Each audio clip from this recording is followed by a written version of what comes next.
બોલિવૂડના સુપરસ્ટાર આમિર ખાનના પુત્ર જુનેદ ખાનને લઈને બનાવવામાં આવેલ મહારાજ ફિલ્મને લઈને જૂનાગઢ શહેરના સનાતનીઓમાં ભારે રોષ જોવા મળી રહ્યો છે। જુઓ જૂનાગઢથી ભાવિક જોશીનો રિપોર્ટ।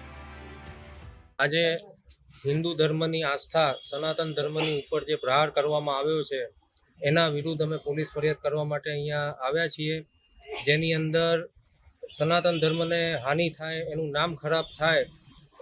એવું પુસ્તક લખનાર સૌરભ શાહ, એનું પ્રકાશન કરનાર RR શેઠ એન્ડ કંપની અને આ પ્રકાશન ઉપરથી પિક્ચર બનાવી અને હિન્દુ ધર્મની છબી ધૂમિલ કરવાનો પ્રયત્ન કરનાર યશરાજ ફિલ્મ્સ, આમિર ખાન અને એમના દીકરા જુનેદ ખાન વિરુદ્ધ અમે ફરિયાદ નોંધાવી છે। અમને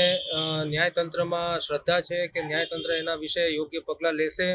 અને કદાચ અમારી વાત ન સંભળાય સત્તાના સ્થાને,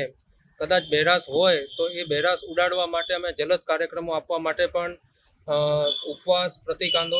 ઉપવાસ, આમરણ ઉપવાસ અને આત્મવિલોપન સુધીના કાર્યક્રમ આપવા માટે અમે તૈયાર છીએ। જો જરૂર પડશે તો કલેક્ટર કચેરીએ હિન્દુ ધર્મના સંતો અને અનુયાયીઓ આત્મવિલોપનનો પ્રયત્ન પણ કરશે। એની અંદર ચારિત્ર્યને લઈને લખવામાં આવ્યું છે, માત્ર ધર્મગુરુ નહીં,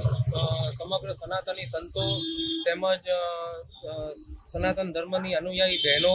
સ્ત્રી શક્તિ વિશે પણ લખવામાં આવ્યું છે અને વૈષ્ણવોના આરાધ્ય અને હિન્દુ ધર્મના આરાધ્ય ભગવાન શ્રી કૃષ્ણ વિશે પણ એલફેલ લખવામાં આવ્યું છે।